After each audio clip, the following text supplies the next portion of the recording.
The life in the hereafter. What does the Quran say? Translation of Jahan-e-Fada by Ajaz Rasul. Ghulam Ahmad Parwez 1969. 19th Jahannam Hell. In olden times, there was a valley located south of Jerusalem, in which there was a temple dedicated to a god called Marduk.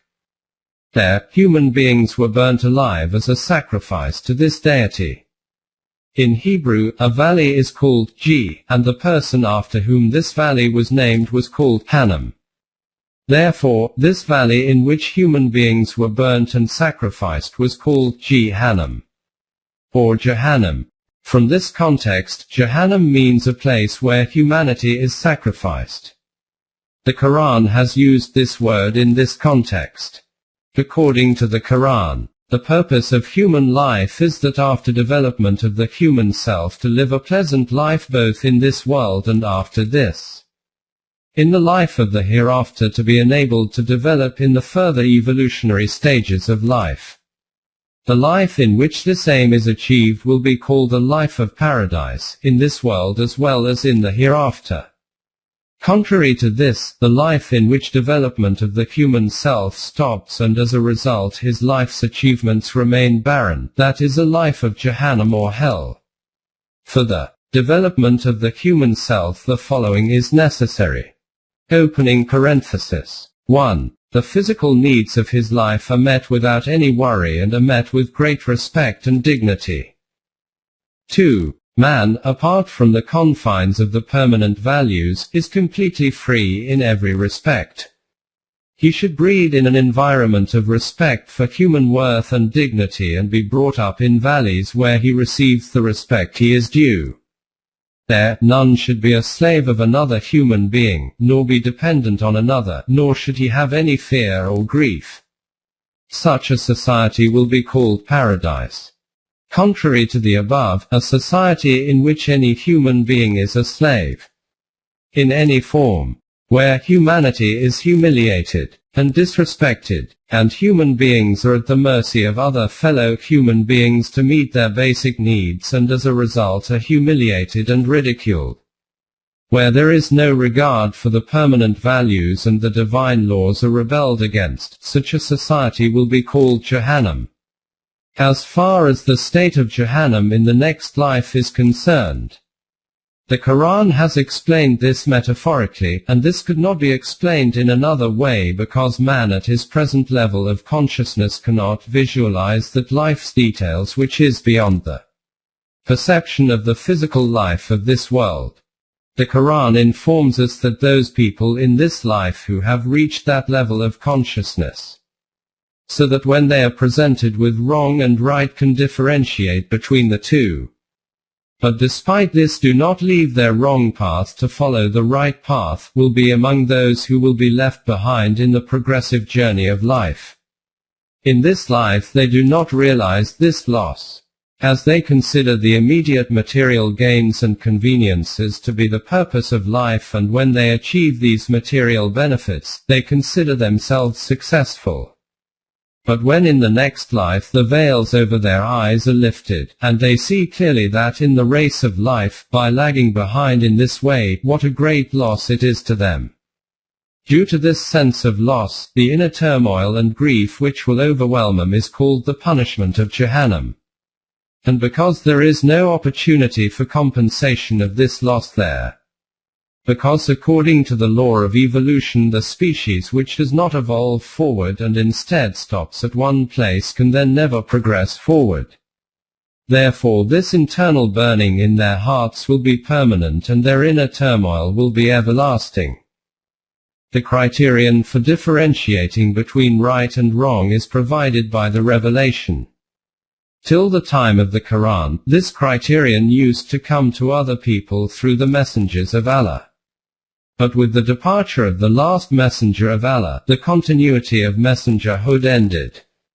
This criterion for right or wrong is now written in the folds of the Quran and is protected, and this duty to pass on this message to others has been passed on to Muslims. In previous centuries, the extent to which the Muslim Ummah has delivered this responsibility, we do not wish to go into details regarding this. But in our present age, the free availability and means of communication and resources and a questioning public has resulted in the Quranic message reaching the civilized world. And their intellect and consciousness has developed to such an extent that they can understand these criteria well. Therefore, at least in the present time, the civilized people have no excuse to say they did not have knowledge about right or wrong, or that they were incapable of understanding it. In this respect, regarding those nations living a life of Jahannam which the Quran has mentioned as examples, I think in the present age this category also includes the so-called civilized nations of today. As far as the use of reason and intellect is concerned, there are many verses in the Quran which make this clear. For example, in Surah Araf it is stated that concerning this, we can have no difficulty in recognizing as to which people will go to Jahannam. These are those people. They have hearts wherewith they understand not, eyes wherewith they see not, and ears wherewith they hear not. They are like cattle, nay more misguided. For they are heedless. 179. About the nations of Ad and Thamud the Quran states, remember also, the Ad and the Thamud people, clearly will appear to you from the traces of their buildings, their fate, that Satan made the deeds alluring to them, and kept them back from the path, though they were gifted with intelligence and skill. 29:38. In Surah Ahqaf the Quran states that we had given them ears, eyes, hearts and minds, but when they went against the divine laws their ears, eyes, hearts and minds were of no use to them. And we had firmly established them in a prosperity and power which we have not given to you, and we had endowed them with faculties of hearing, seeing, heart and intellect. But of no profit to them were their hearing, sight, and heart and intellect, when they went on rejecting the signs of Allah, and they were completely encircled by that which they used to mock at. 46:26. See also 67:10. In this and many other similar verses in the Quran, it is clear that responsibility and accountability for following the wrong path lies only with those people who have the ability to differentiate between right and wrong in the first place. Those who are not at such an intellectual level are not held responsible. The second condition was that they should have been made aware of the criteria defining right and wrong, and regarding this there are also many verses in the Quran. Who receives guidance, receives it for his own benefit. Who goes astray does so to his own loss. No bearer of burdens can bear the burden of another. Nor would we visit with our wrath until we had sent a messenger to give warning. 17:15. This reality is further clarified in another verse. For your Rabb would not destroy men's habitations for their wrongdoing, while their occupants were unwarned. 131. See also 26, 208-209, 28. 59. This is because Allah does not destroy anyone who is in an uninformed state.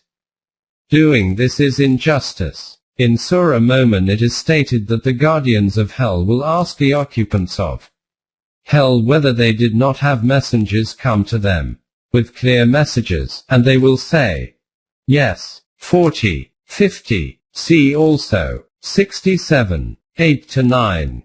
Allah himself will address these criminals. He will say, dispute not with each other in my presence. I had already in advance sent you warning. 50:28. See also 5:19-9, 115:30. 9:35, 42.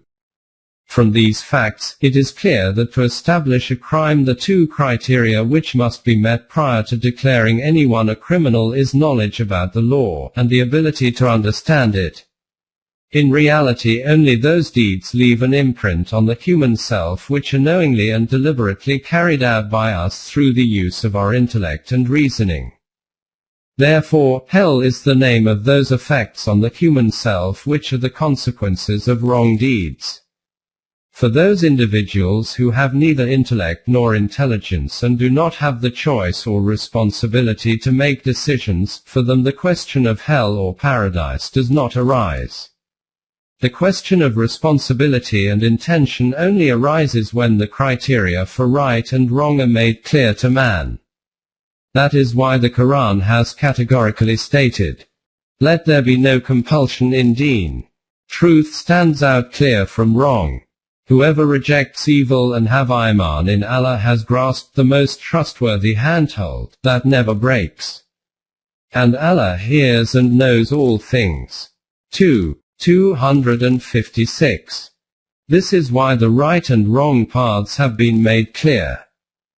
Say, the truth is from your Rabb. Let him who will have iman, and let him who will reject it. 1829. See also, 104, 7. 19.1 Hell in this world. As previously stated, the results of crimes which manifest themselves during this life have been called azab, punishment, by the Quran. In many verses this is also called hell. It includes those punishments which criminals receive in the courts of an Islamic system and also includes the end of those nations which in this world appears in the form of destruction and ruin.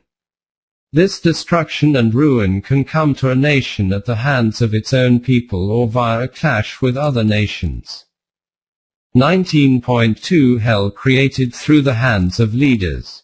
In Surah Ibrahim it is stated, "Have you not turned your vision to those who have changed the favor of Allah into evil and caused their people to descend to the house of perdition, i.e., hell? They will burn therein, an evil place to stay in." 14. 28-29. 19.3 Life of humiliation in hell.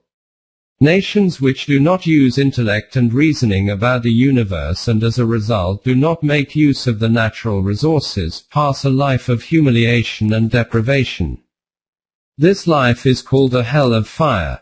In Surah Al-Imran, "Behold, in the creation of the heavens and the earth, and the alternation of night and day, there are indeed signs for men of understanding, men who remind themselves of the laws of Allah, standing, sitting, and lying down on their sides, and contemplate the wonders of creation in the heavens and the earth, with the thought, Our Rabb, not for naught have you created this.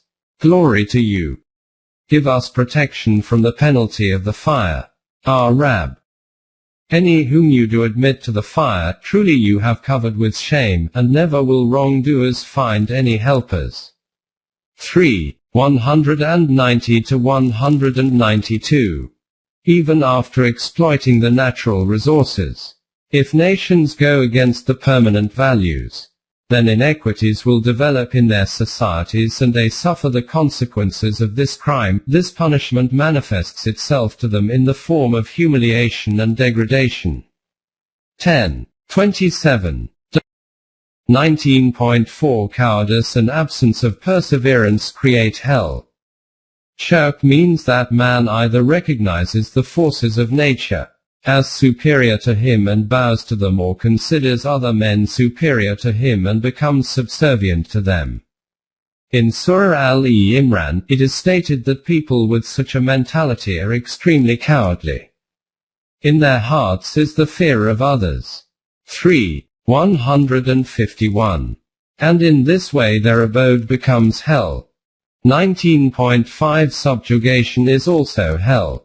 The Arab tribes vehemently opposed the last messenger's invitation to the guidance of the Quran.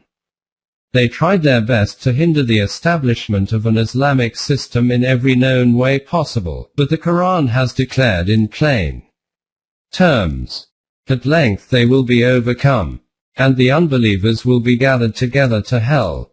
8:36. This was that hell which they encountered as a result of defeats in various battles against the Mu'mineen. The details of these will be covered later. Regarding the Hudaybiyah pact, the Mu'mineen were assured by Allah that with this agreement or peace pact, which seemingly looked like a defeat, they should not feel morose, and instead would soon see what opportunities, successes and prosperity lay ahead for them, and how these hypocrites and pagans, opponents, would be consigned to a life of hell. 48, 4-6. 19.6 Mutual divisions and animosity is hell. The Quran has warned Muslims, and hold fast all together by the rope of Allah. The Quran, and be not divided among yourselves, and remember with gratitude Allah's favor on you. For you were enemies and he joined your hearts in love, so that by his grace you became brethren. And you were on the brink of the pit of fire, and he saved you from it. Thus does Allah make his signs clear to you, that you may be guided. 3. 103. 19.7 Hell in family life. The Quran has deemed it essential that the outlook and ideology, compatibility of ideas, in marital life should be the same. It states that if the same beliefs and values are shared by both husband and wife, then family life becomes a model of heavenly life. And if there are differences, then family life becomes hell. In relation to this ideology and outlook, the Quran illustrates it by drawing a comparison between Iman and Shirk. The Quran states that a Mu'min man's marriage to a mushrik, pagan, woman and a Mu'min woman's marriage to a mushrik man is not legitimate. The aim of this constraint is to do not marry unbelieving women, idolaters or pagans, until they have Iman. A slave woman who has Iman is better than an unbelieving woman, even though she allures you. Nor marry to unbelievers until they have Iman. A man-slave who has Iman is better than an unbeliever, even though he allures you. Unbelievers do but beckon you to the fire, but Allah beckons by his grace to the garden of bliss and protection, and makes his signs clear to mankind, that they may reflect and pay attention. 2. 221. 19.8 The life of hell in a corrupt society. When the Islamic system was established in Medina, a general invitation was extended to Muslims living in other areas to migrate and come to Medina, and in this way live life in an Islamic environment.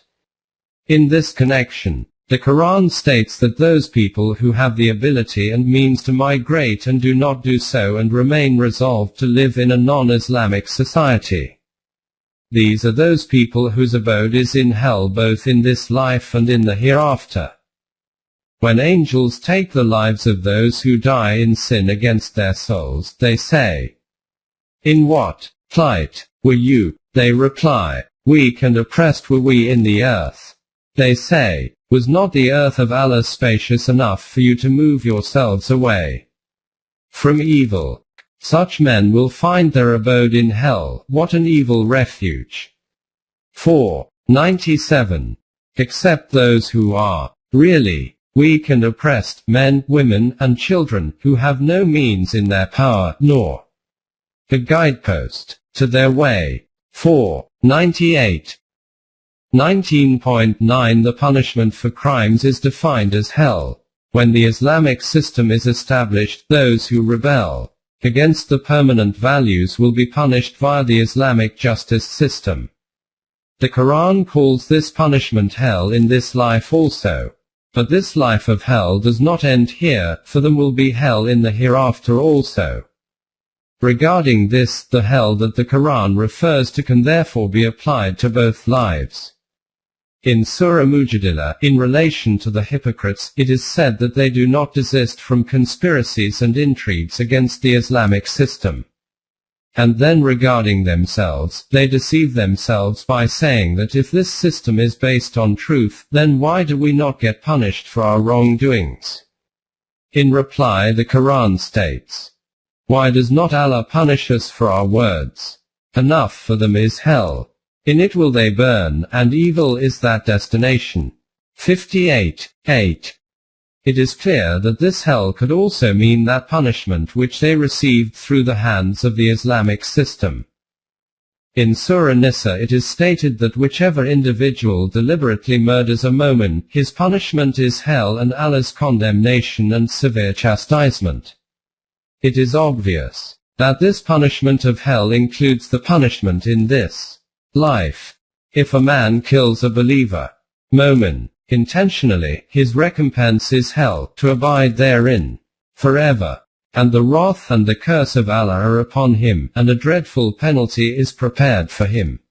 493. In Surah Al-Buruj, it is mentioned that those troublemakers who cause distress and pain to believing mu'min, men and women, and despite admonition do not desist from this, punishment is also meted out to these criminals in this life. Those who persecute the believing men and women, and do not turn in repentance, will have the penalty of hell. They will have the penalty of the burning fire. 85:10.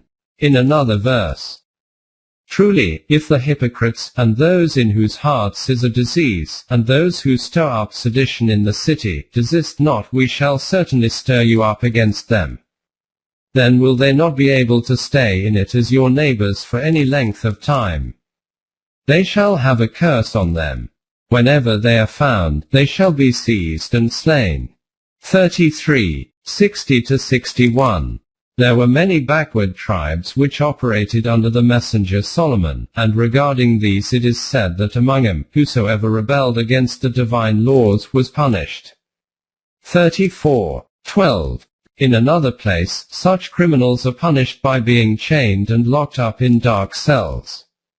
25:11-13. In another verse it is stated that for the criminals there are chains and shackles. 76:4. In Surah Ibrahim, it is stated that the criminals will all be tied together in chains. 14:49. And in this way they will be dragged and put into fire. 71-72. In Surah Ma'mul, it is declared that the people who oppose the truth will be handed over to the grip of our law of requital. With us we have chains, and means of confining them, and such food which sticks in their throats. 73:11-13. See also 69:32. 19.10. The outcome of the opponents of the Islamic system. The last ploy of the opponents of the message of the last messenger was to resort to war with a view to ending the Islamic system. The Quran assured the Mu'mineen that there was no need for apprehension. And if you remain firm and steadfast in your program, then these opponents will be defeated. The condition of such defeated criminals is also called hell by the Quran. For example, in Surah Al-Imran it is stated that even though at present these people undoubtedly have control and power in the land, they are gaining benefit from this for but a short period. Little is it for enjoyment. Their ultimate abode is hell. What an evil bed to lie on. 197. A little earlier it is stated that these people in power should be warned that you will soon be overwhelmed and defeated. Say to those who reject Iman, soon will you be vanquished and gathered together to hell. An evil bed indeed to lie on. 3:12. After this are given details of the Battle of Badr. It is evident from this that this is the hell which the leaders of Quraysh encountered in the Battle of Badr in the shape of the defeat. In Surah Tawbah, the ultimate end of those who battled against the Islamic system is referred to in detail in many verses, and their exemplary punishment is called hell. Know they not that for those who oppose Allah and His Messenger is the fire of hell, wherein they shall dwell. That is the supreme disgrace and humiliation. 9:63. The punishment of disgrace and humiliation makes it clear what kind of Jahannam it is. The Quran has warned the hypocrites of this very fire of Jahannam, and declares that they should reflect, and learn a lesson from history about those previous nations that opposed truth. Haq. And what was their end? 9. 68 to 69, 9. 73. It is obvious that these past nations were destroyed in this world, so this reference is presented as an example for them to learn a lesson. The Messenger of Allah was told to engage in war against these opponents, kuffar and hypocrites, and suppress them firmly, and you will see how their end is hell. 9. 73. There were many hypocrites in Medina, who outwardly were apparently with the Mu'mineen but internally used to oppose them.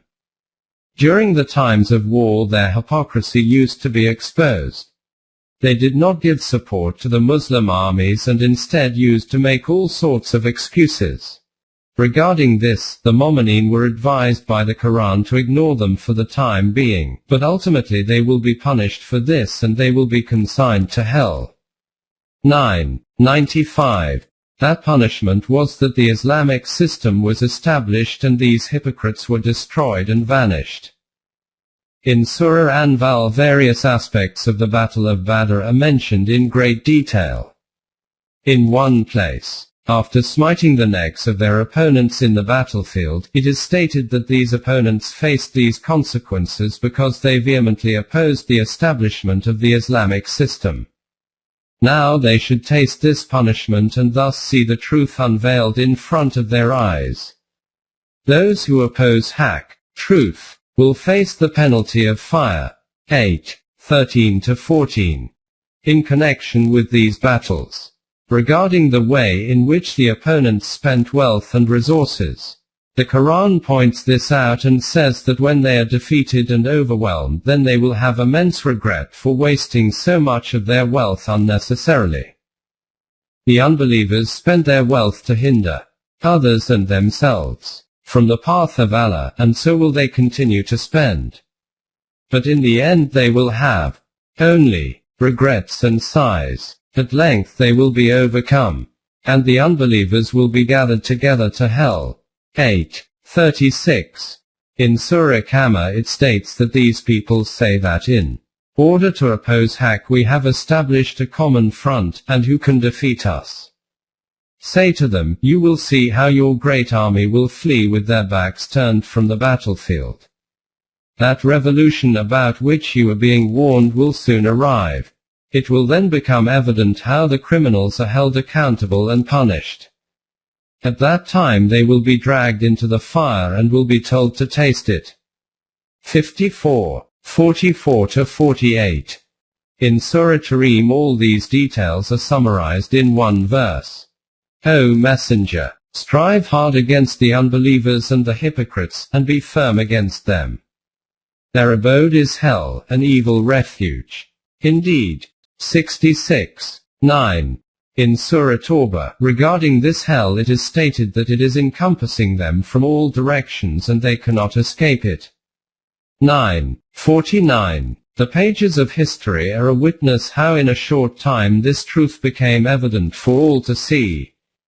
All of the opponents were defeated and humiliated, and the Islamic system was established in all its valor and glory, assuring the good of all humanity. They were repeatedly warned that they should not create such circumstances due to which the Mu'mineen would be forced to engage in battle.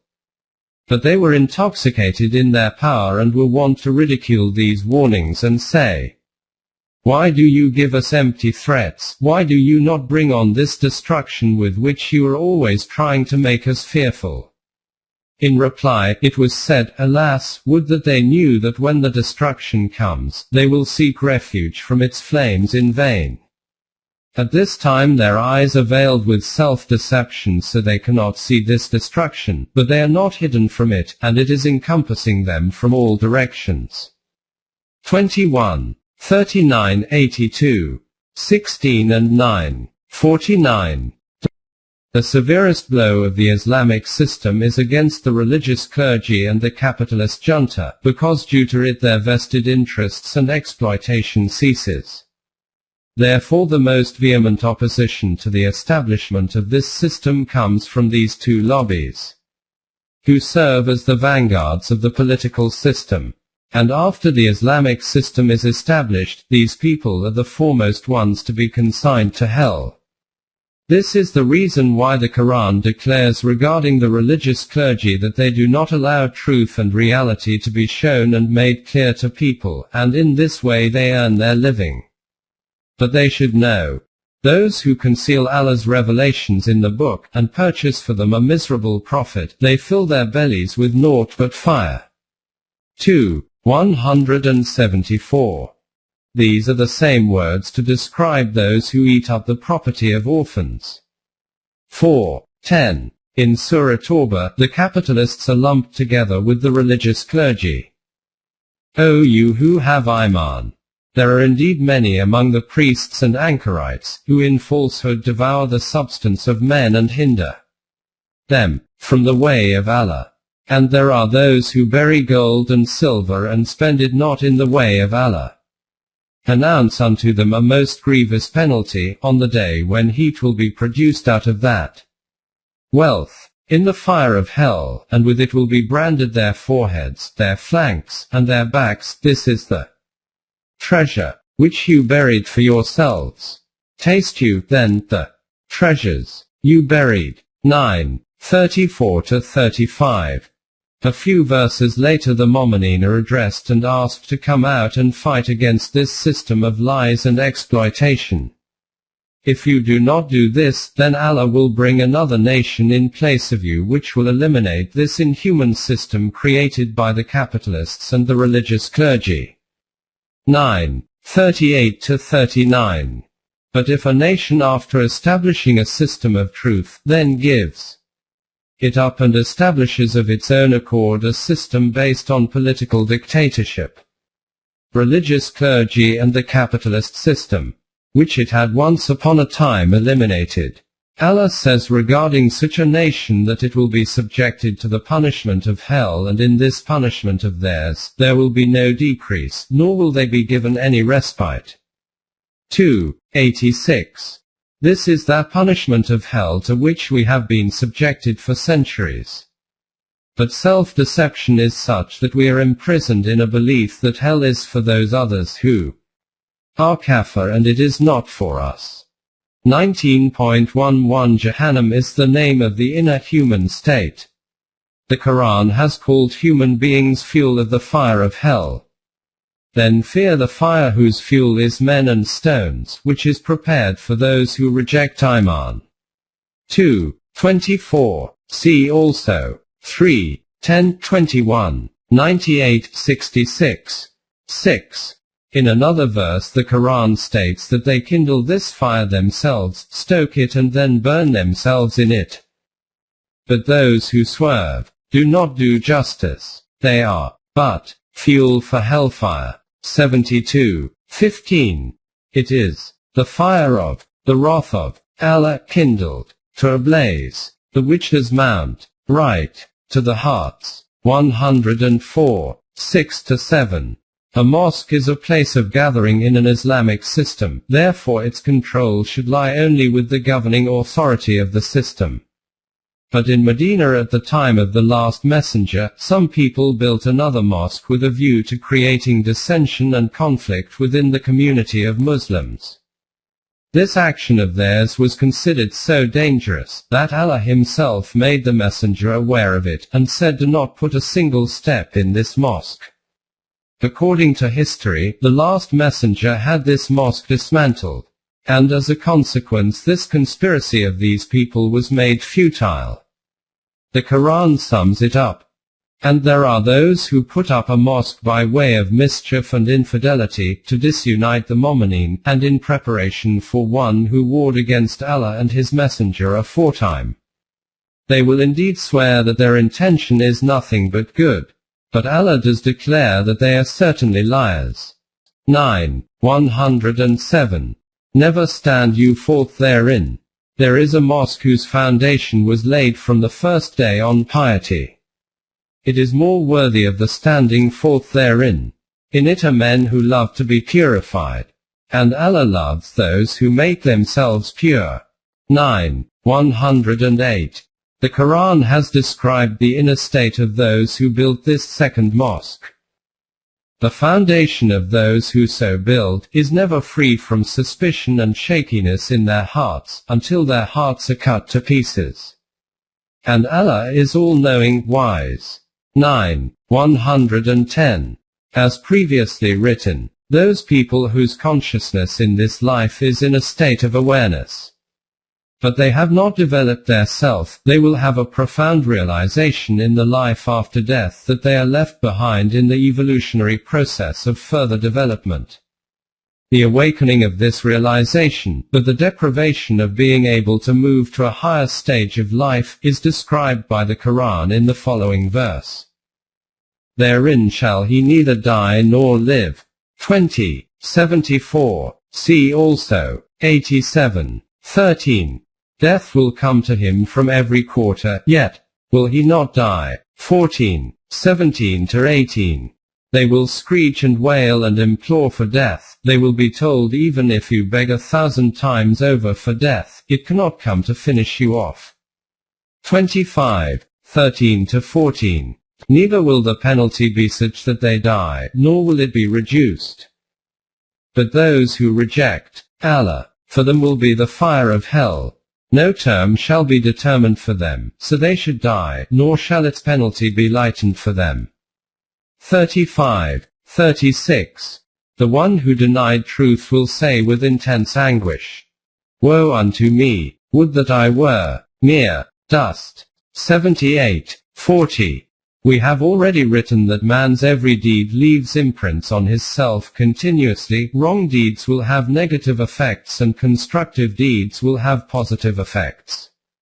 Viewed from this angle, man's paradise and hell are being prepared for him during his life. However, man's emotional desires cover his eyes in such a manner that he is unable to see this hell. In the life after death, these covers will lift and everything will manifest in its real form. At this time there will be no possibility of self-deception. So the Jahannam which is hidden from the eyes in this life will be uncovered. In Surah Kahf it is stated that we will expose hell before them. And we shall present hell that day for unbelievers to see, all spread out. Unbelievers, whose eyes had been under a veil from remembrance of me, and who had been unable even to hear. 18. 100-101. In another verse, hell will rise and appear before those who discard the right path for the wrong path of life. Hell will be placed in full view. 26. 91. And hellfire shall be placed in full view for all to see. 79. 36. Whoever has eyes to see it, to him it will be apparent. Currently, we can only know about hell at a conceptual level, but at that time in the next life you will see it with your own eyes. 102. 6-7. And you will know that it truly exists. This is why the reality is that hell is even now encompassing the kuffar from all directions. They do not see it, but hell keeps them in its sight all the time. 82. 16, 78, 21. In Surah Al-Fajr a great reality is noted in a very refined manner. Usually it is said that criminals will be taken towards hell, but in this surah it states that on this day, hell will be brought to them, i.e., hell will spring forward and snatch man itself. 89. 23. And not just hell, but on that day. And your Rabb will come, and his angels rank upon rank. 89. 22. In this verse, there is an indication about a great reality about Mahshar, the gathering on the day of judgment, i.e., that it is not a particular place or abode where men will be gathered. Allah and his angels will come themselves, and in the same way, hell will also be brought there. 19.12 The details of hell. Jahannam. This is actually the name of the internal state of man. However, the Quran's method is to use daily examples from human life, so that those who possess knowledge and vision can understand these unseen abstract realities intellectually. whereas an ordinary man can take effect from it according to his own mental level of understanding. This method of expression is useful for people with both high and low levels of intellect and understanding so that both categories can benefit from this. Whereas a man of higher intellectual capability can deduce the deeper connotations from these visible examples of daily life, a man of ordinary mental status can still learn a lesson from these. And this is indeed the purpose of providing these details related to paradise and hell. The Quran is revealed in a human language, so for the expression and comprehension of events, the methods adopted for expression by the Quran also follow similar terminology. According to these visible examples, the pain caused by burning in fire is given a central focal reality and the remainder of the details are built around it. Or by giving the examples of farmland and describing such elements which can destroy crops, the example is given how the efforts that man makes are wasted by not following the divine laws. In these verses we present the literal meanings of the Quran. What their metaphorical meanings are, we leave to the intellect of the reader. Nevertheless, those who wish to find out what I have understood by these metaphorical interpretations can refer to the exposition of the Quran or the Legat al-Quran. Following this introduction, we will present details of Jahannam in the words of the Quran. 19.13 Flames of Fire. In Surah Takwir it is stated, when the blazing fire is kindled to fierce heat. Opening parenthesis. 81:12. See also 17:98. In another verse it is stated that whenever this fire starts to cool down, it will be made fierce again and that fire will burn the faces of the inhabitants of hell. The fire will burn their faces, and they will therein grin, with their lips displaced. 23:104. Its smoke and flames will engulf from all sides. 55:35. The Quran states this fire will be such that, by no means, for it would be the fire of hell, plucking out his being, right to the skull, inviting all, such as turn their backs and turn away their faces from the right. 70:15-17. See also 77:30-33-101. 9-11. The inhabitants of hell will be placed into this and will be shut in from above. 90:20. That fire will melt the skins. When one skin is burnt it will be replaced with another, and in this way they will remain in a state of continuous punishment. 4:56. The clothes of the inhabitants of hell will be burnt, on their heads boiling water will be poured, in this way their skin and intestines will rot and they will be beaten with iron rods. 22:19-21. 19.14 Boiling water. For the wrongdoers we have prepared a fire whose smoke and flames, like the walls and roof of a tent, will hem them in. If they implore relief they will be granted water like molten brass, that will scald their faces. How dreadful the drink! How uncomfortable a couch to recline on! 18:29. Can those in such bliss be compared to such as shall dwell forever in the fire, and be given to drink boiling water, so that it cuts up their bowels to pieces? 47:15. This boiling water will cause severe pain. 6:70-10. 4. They will try to drink this water by sipping it, but will not be able to swallow it. 14:16-17. See also 55:54. Being boiled in this water and burnt in this fire will be their treatment. 56:93-94. See also 56:43-45, 88. 2:5.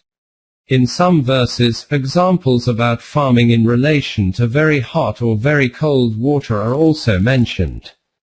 Whether the water is hot or cold, the fields will be burnt by both.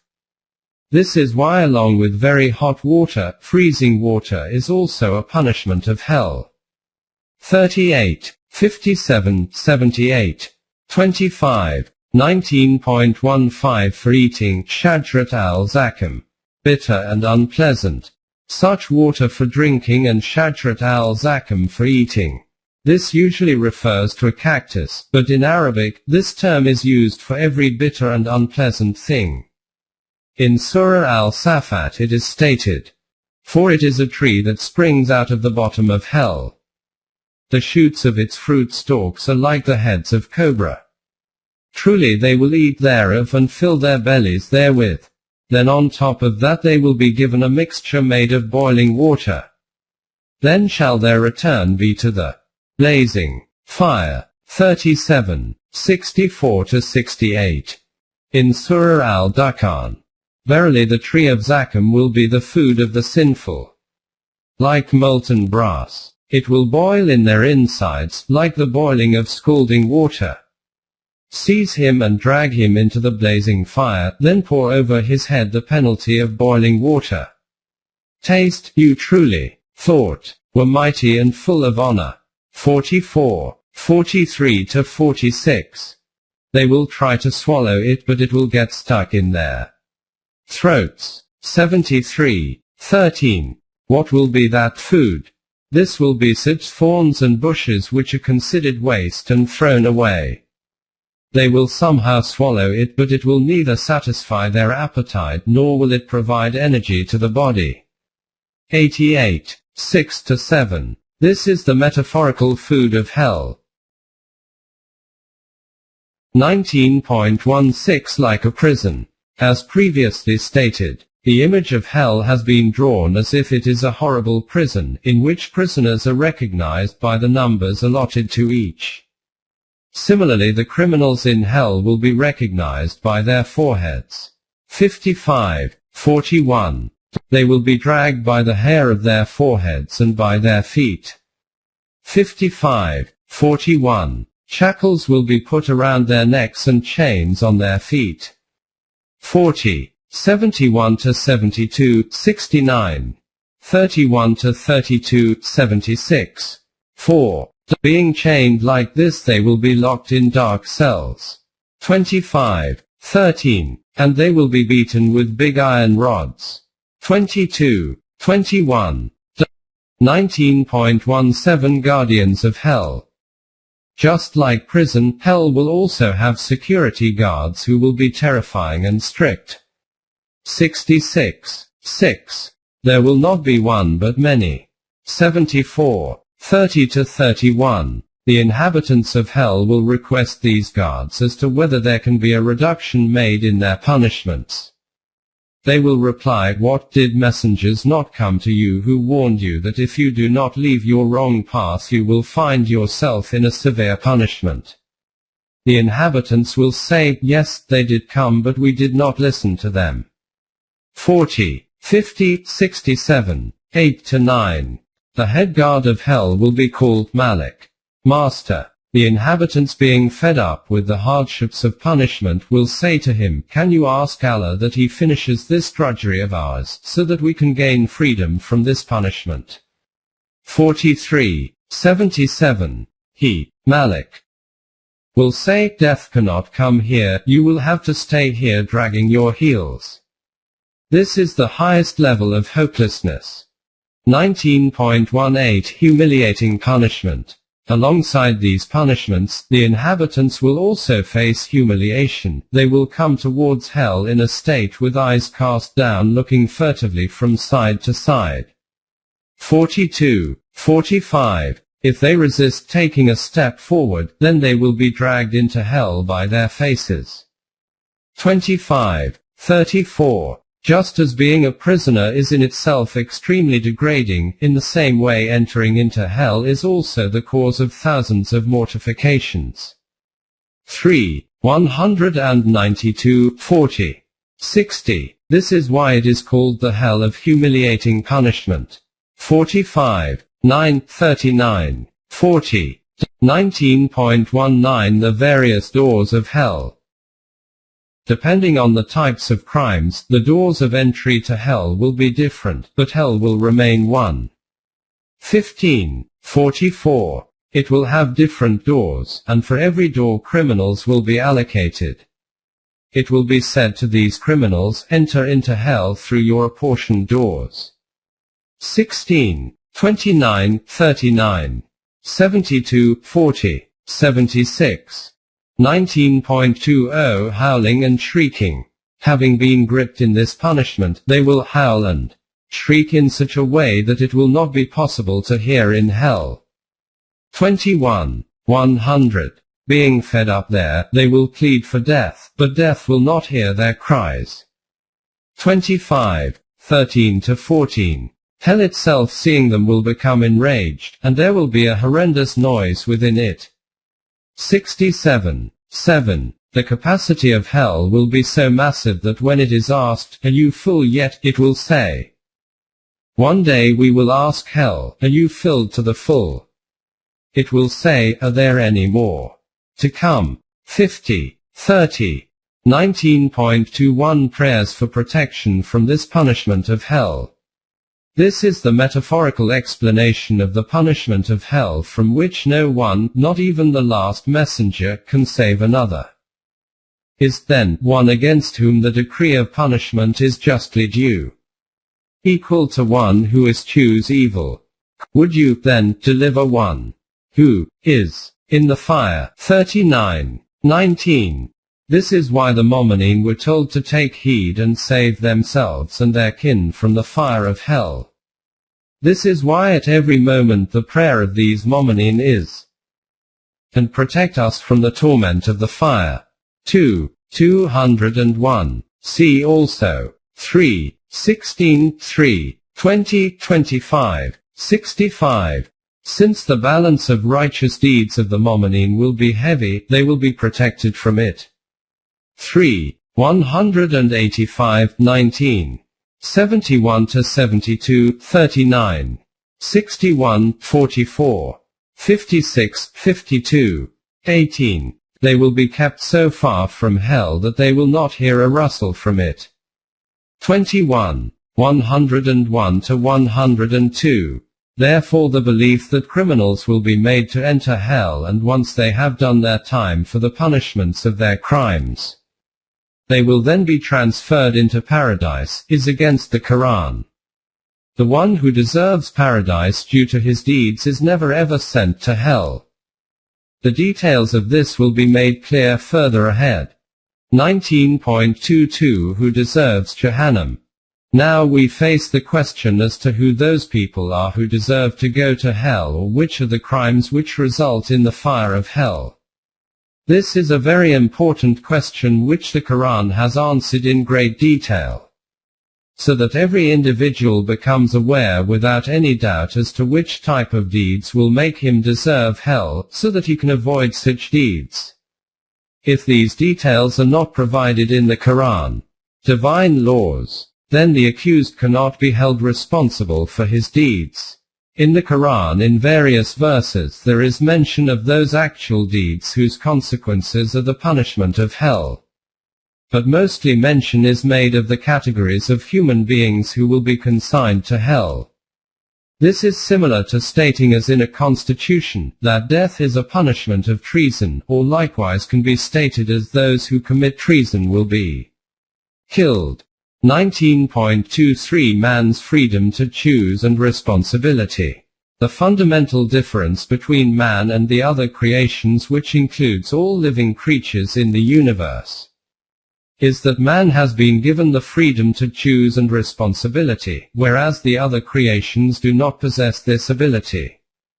This is the reason that this creation other than man does not go against the divine laws, because it cannot do this, as it has been created to live in accordance with these laws. But man has been given freedom of choice so that he can choose to follow whichever path he wishes. His possession of this freedom to choose therefore makes him responsible for his deeds, and due to this responsibility the question then arises of reward or punishment, i.e., for the results of deeds. If man, like the other creation of the universe, had been programmed to follow a particular defined path, then the question of right or wrong and the difference between hell and paradise would not have arisen for him. This reality has been explained very concisely by the Quran in various places, e.g., in Surah Hud. If your Rabb had so willed, he could have made mankind one people. But they will not cease to dispute, except those on whom your Rabb has bestowed his mercy, to those who follow his laws. And for this did he create them. And the word of your Rabb shall be fulfilled. I will fill hell with men, both urban and nomadic, all together. 11, 118 to 119. This is the law for Allah's creation of man, the result of which is that hell will be filled with those men who elect to follow the wrong path through their own free choice. In another verse it is stated that if it were our will, we could have done this, and put every man on the right path. But by doing this his freedom of choice would have ended. Therefore we did not do this, and gave him instead the freedom to choose his own path in life, and by using his freedom of choice wrongly, man creates hell for himself. If we had so willed, we could certainly have brought every self its true guidance. But the word from me will come true, I will fill hell with men, both nomadic and urban, all together. 32:13. Through his revelation, which Allah sent to different messengers, man was informed as to which was the right path and which was the wrong path. Then it was left to man to make his own decision to choose whichever path he wanted to in life.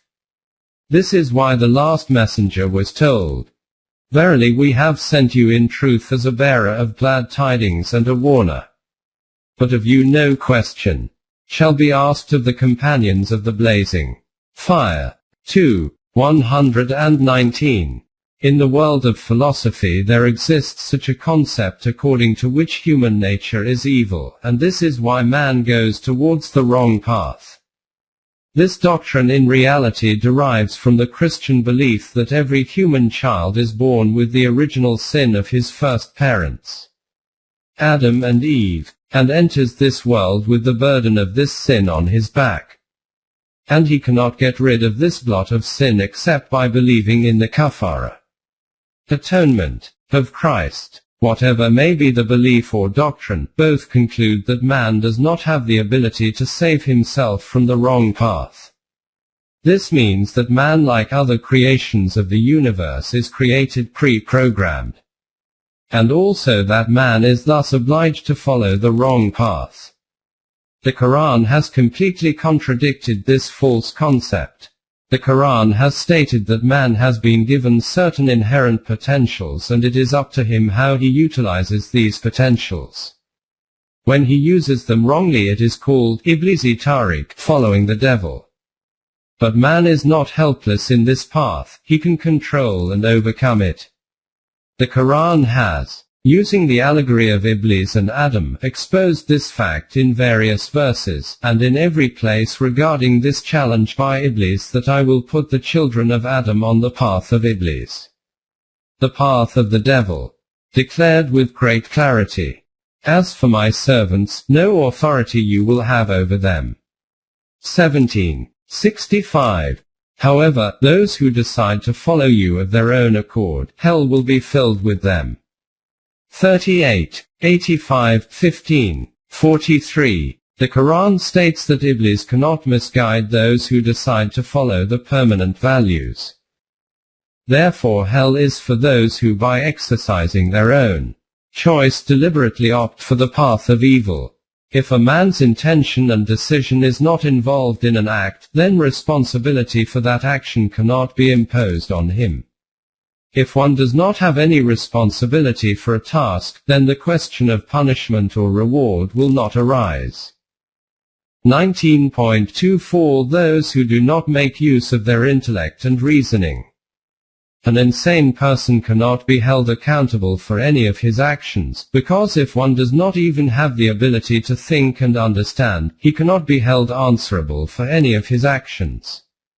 But if a person has the ability to think and understand but he fails to make use of his reasoning and intellect and breaks the law under the influence of his emotions, he is declared a criminal. Similarly, the individual who does not use his intellect and reasoning and instead follows others blindly, thus doing wrong, he will also deserve punishment. The Quran in very clear words states that those people who do not use their faculties of intellect and reasoning will go to hell. Many are the men, both urban and nomadic, we have made for hell. They have hearts wherewith they understand not, eyes wherewith they see not, and ears wherewith they hear not. They are like cattle, nay more misguided. For they are heedless. 179. Those people who in this life do not make use of their hearing, vision and intellect will on the day of judgment be resurrected blind, deaf and dumb. 97, 36. 62. In Surah Al-Mulk, this reality is narrated in a very visionary and instructive way. It is said that when these people are admitted into hell, the guardians of hell will ask them, "What?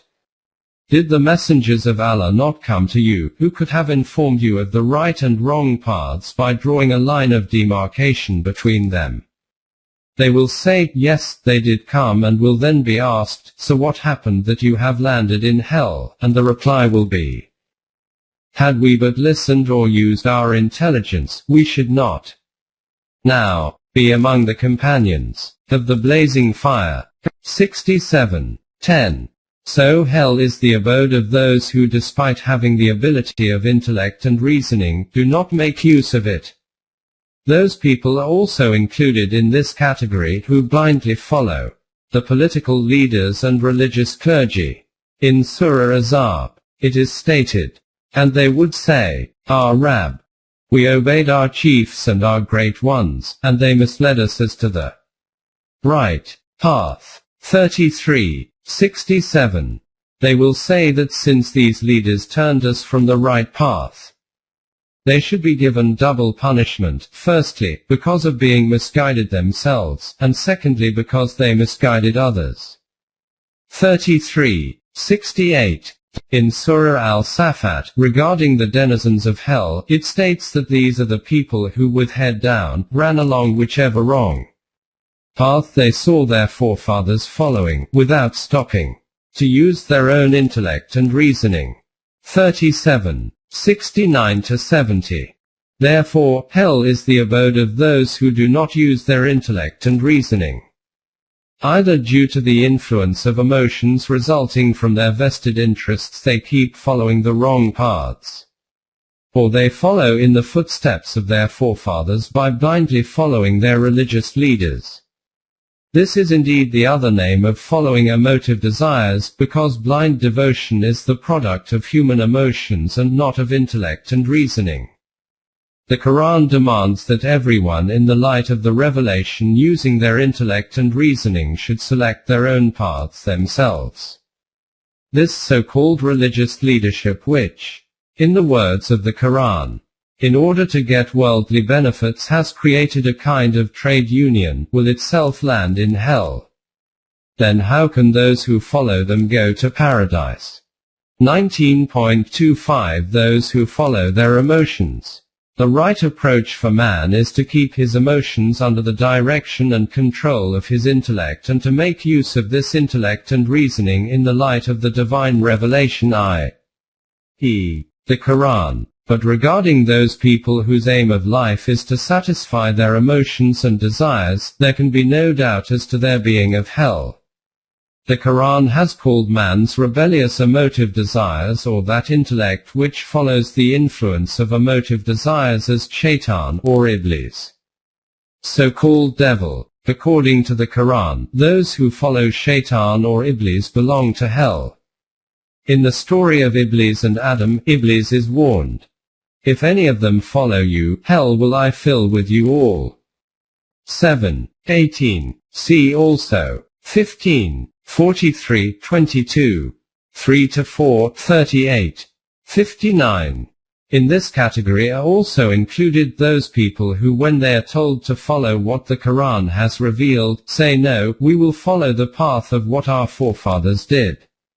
After this, when they are told to follow the revelation that Allah has sent down, they say, nay, we shall follow the ways that we found our fathers. Following what? Even if it is Satan beckoning them to the penalty of the fire. 31:21. In fact, even if Satan himself was calling them to the punishment of hell, they would follow him. Even though they were warned that he is your avowed enemy and will lead you to hell. 35:6. In Surah Yasin this warning has been called the promise of Bani Adam. Children of Adam. 36:60-64. Among these people who follow Satan, those leaders are also included who first incite people to wrongdoing and then, when the time comes for accountability, discern any responsibility in misguiding them in the first place. Such people may escape in the courts of justice in this life, but they cannot escape the divine court, and will be included among the criminals. 22:3-4, 19, 68. And it includes those who spread the net of spiritual holiness or saintliness, and claim they know of heavenly information and through mischievous ways try to impress people with miracles. 67:5. 19.26 Hell for those who deny the hereafter. The foundations of Deen are based on the functioning of the law of requital i.e., according to the principle that whatever constructive deeds a man does, his self should develop to such an extent that after this life he will enable himself to progress to the further evolutionary stages of the next life. The one whose balance of constructive deeds is light, his self will not be able to progress forward. That is called the life of hell. Now it is obvious that the individual who does not accept the human self and its future i.e., the life in the hereafter, for him the issue of the development of his self does not arise. Therefore, what question can there be about these people being owners of hell? The Quran has mentioned in several verses that those people who do not have conviction, Iman, in the hereafter are inhabitants of hell. The basic difference between an animal and a human being is that the life of an animal is only a physical existence, which ends with death, while the life of a human being continues forward after death. Therefore, the one who is not convinced about the continuity of life does not differentiate between a man and an animal. He lives his life at an animal level. But his not accepting the continuity of life does not mean that his life will finish with his death. Whether he accepts it or not, his life will still go forward after death and his abode will be hell. The Quran states this clearly. While those who reject Allah will enjoy this world, and eat as cattle eat, and the fire will be their abode. 47:12. See also 10:7-13, 578, 27.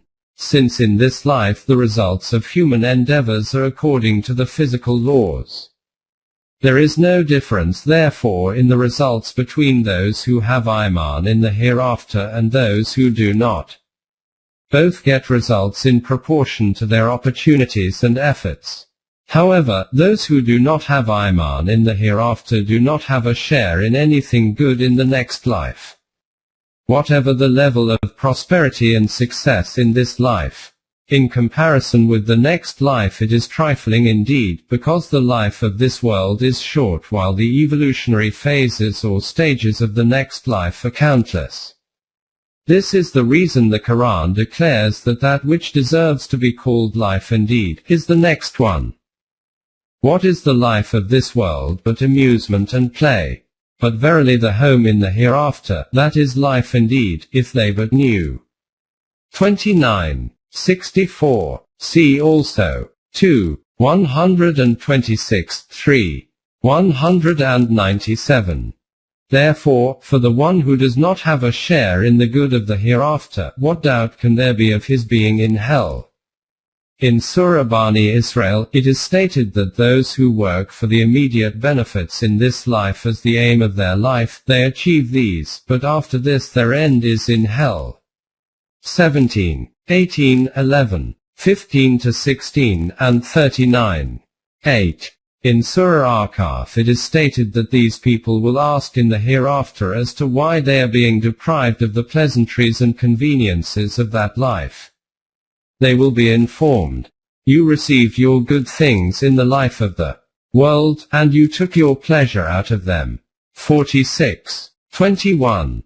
In Surah Kahf it is mentioned that these are the people who wasted all their efforts in attaining the benefits of this life, therefore on the day of judgment no balance will be raised for them. 18, 103 to 105. Because they preferred this life over the hereafter. 79, 38. There is nothing wrong with making efforts in this life to acquire benefits. But when there is a clash with this and a permanent value, the individual who at that juncture prefers the benefits of this life and turns his back on the permanent value, does not in reality have iman in the life of the hereafter. These are the ones who buy this life over the next life. 2. 175, 3. 77. 19.27 Balancing of deeds. But those people who despite accepting the life of the hereafter keep breaking some of the permanent values. In their cases it will be seen as to whether their constructive deeds are heavier or destructive. If the balance of the destructive deeds is heavier they will belong to hell. But those whose balance is light will be those who have lost their self, in hell will they abide. 23, 103. See also, 101, 8, 9, 19.28 Different categories. Apart from the above, the Quran has also mentioned different categories of the inhabitants of hell. 1. Kafir, those who deny i.e., those who refuse to accept the permanent values. This also includes those who oppose the establishment of an Islamic system and rebel against it. 2. Mushrikeen, those who along with Allah's laws associate and include non-divine powers and values. Along with the divine laws, they follow man-made laws as well. 3. Mukazibin, those who make efforts to falsify the permanent values given by the revelation. This also includes those who say they accept these values but deny it through the deeds. 4. Murtadeen, those who after accepting the truth of the permanent values, then deny them and take the path of kufr, rejection.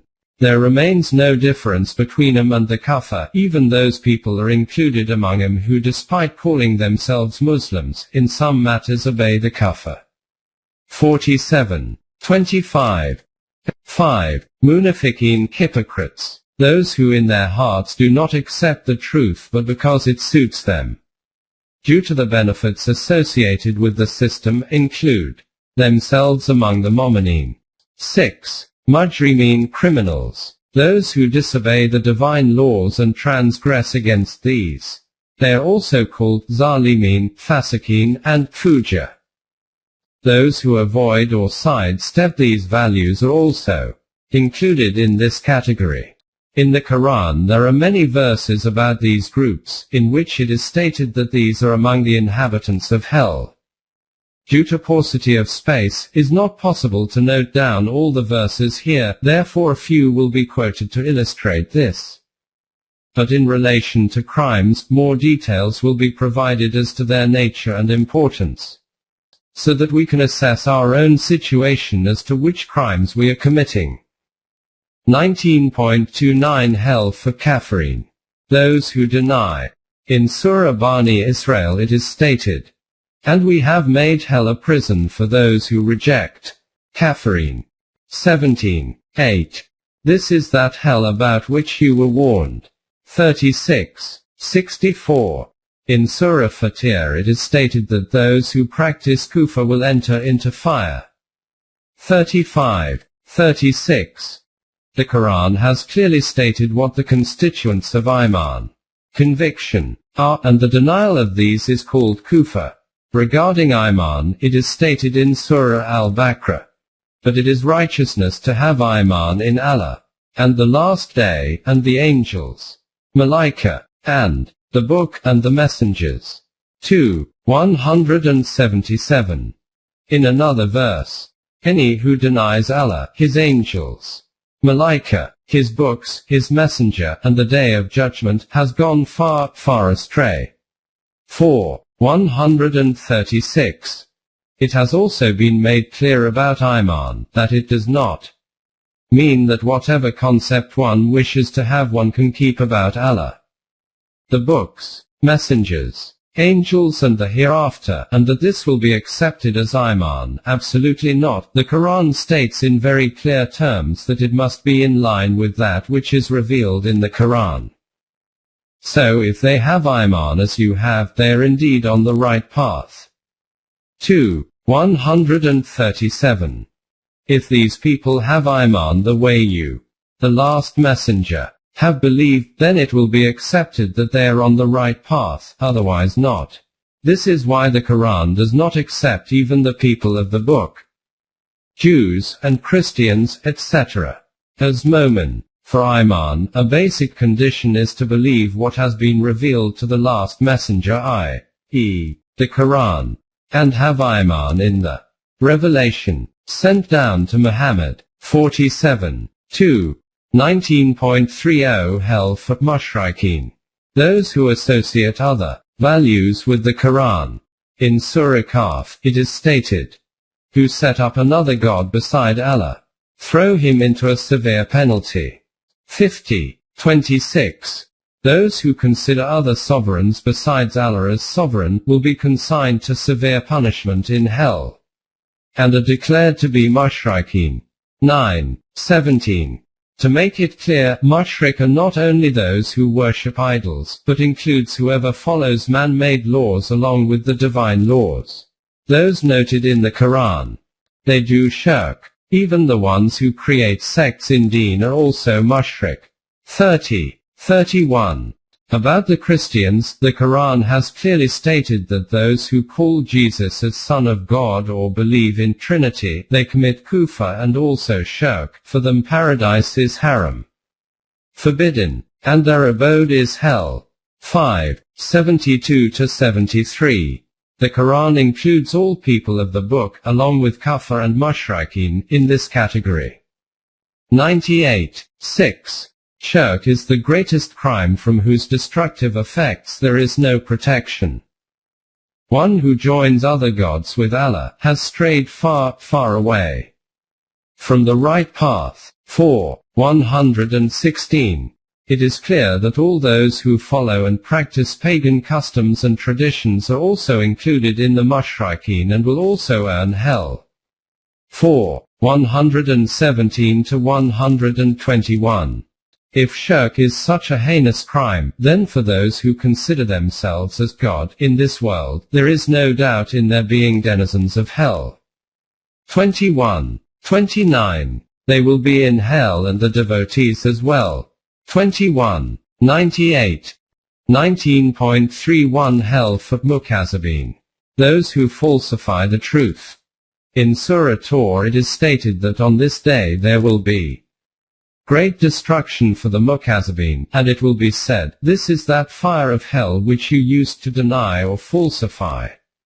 52. 11-14. In Surah Araf it is stated, to those who reject our signs and treat them with arrogance, no opening will there be of the gates of heaven, nor will they enter the garden, until the camel can pass through the eye of the needle. Such is our reward for those who are criminals. For them there is hell, as a couch below, and folds of covering above. Such is our requital of those who do evil. 7. 40-41. In another verse it is stated that hell is for those who falsify Allah's laws and try to find ways to avoid these laws. 92, 16, 19.32 Hell for Murtadeen. Reverting after becoming a Muslim. The individual who accepts Iman and then denies it will have no benefit from his previous state of belief. He is also included in the inhabitants of hell. 217. As noted previously, declaring oneself a Muslim and then following the kufr in some matters is also irtidad, equivalent of not being a Muslim. This because they said to those who hate what Allah has revealed, we will obey you in part of this matter, but Allah knows their inner secrets. Opening parenthesis. 47, 26, 19.33 Hell for Munafiqeen. Hypocrites. A hypocrite in this life too lives in hell with each breath. He is in a continuous state of inner conflict, creating turmoil, which is a state of continuous punishment. This hell is of this life, and this same hell going forward becomes the fire of the life of the hereafter. The Quran has included both kafir and munafiqeen in the same category and told the Messenger, O Messenger, strive hard against the unbelievers and the hypocrites, and be firm against them. Their abode is hell, an evil refuge. Indeed. 66, 9. See also 9:73. In another verse, regarding the hypocrites it is even stated, the hypocrites will be in the lowest depths of the fire. 145. This means that they will have a more severe punishment even when compared with the kafir. Regarding those who built a mosque in Medina to cause division among the mu'mineen, it is said in the Quran that this evil action of theirs will be a source of an inner tumult of silent fire which will cut their hearts into pieces, and this mosque and its builders will all be consigned to hell. 107-110. 19.34 Rebels against the Islamic system. Those people who are intoxicated by their wealth and power, and rebel against the Islamic system or try to create hurdles in the path of its establishment, their abode is also hell, both in this life as well as in the life of the hereafter. Know they not that for those who oppose Allah and His Messenger is the fire of hell, wherein they shall dwell. That is the supreme disgrace. 9:63. See also 4:14-72, 23. In Surah Hajj a reference is made to those who make an attempt to make the divine laws ineffective, not allow them to function. They are of those who belong to hell. 22:51. In Surah Momin, regarding those people who are arrogant and do not accept Allah's sovereignty, they will be disgraced and humiliated and will enter hell. 40:60. In another verse they are declared as enemies of Allah and their abode has been declared as hell. 41:28. 19.35 Hell for criminals. Before we go into the Quranic details about the criminals, there is a point of principle which requires clarification. The Quran has used the terms kafirin, mushrikeen, munafiqeen and mujrimeen not in such a way that whatever meaning one wishes to ascribe to these he is at liberty to do so. The Quran has used these terms preceded by the prefix al, which is a definite article in Arabic, so these are stated as e.g. al-kafirin, al-mushrikeen. This means that kafir are those who are declared as kafir by the Quran. Mushrik are those whom the Quran declares as mushrik. Mujrim are those who are declared to be criminals according to the Quran. According to the definition of the Quran, criminals, mujrimeen, are those who defy the divine laws and break them. In this respect, whereas the Quran has discussed details of some of these crimes, it has stated as a collective term that the abode of al-mujrimeen, the criminals, will be hell. Whether these crimes are committed by Muslims or non-Muslims, both will be declared criminals. Here we are mentioning the effects of those crimes which affect the human self and their result is in the next life. We are not discussing the punishments for those crimes which a worldly court will give to criminals in this life. This issue has already been discussed, regarding the relation to the next life of those crimes whose punishment is received in this life. As an example, in Surah Qamar it is stated, "The day they will be dragged through the fire on their faces. They will hear, 'Taste you the touch of hell.'" 54:48. In Surah Rahman it is stated, "This is the hell which the criminals deny." 55:43. In Surah Mudaththar, it is stated that the inhabitants of paradise will say to those in hell, "For what crimes have you landed here?" 74:40-41. In another verse, they are called al-Fujjar, those who cause dissension. 82:14. Al-Fasiqeen, those who violate Allah's laws. 32:20. Al-Zalimin, those who are unjust. 21:29. And those who depart from justice and uprightness. 72:15. And are declared the opposite of the Muslimin. 72:14-15.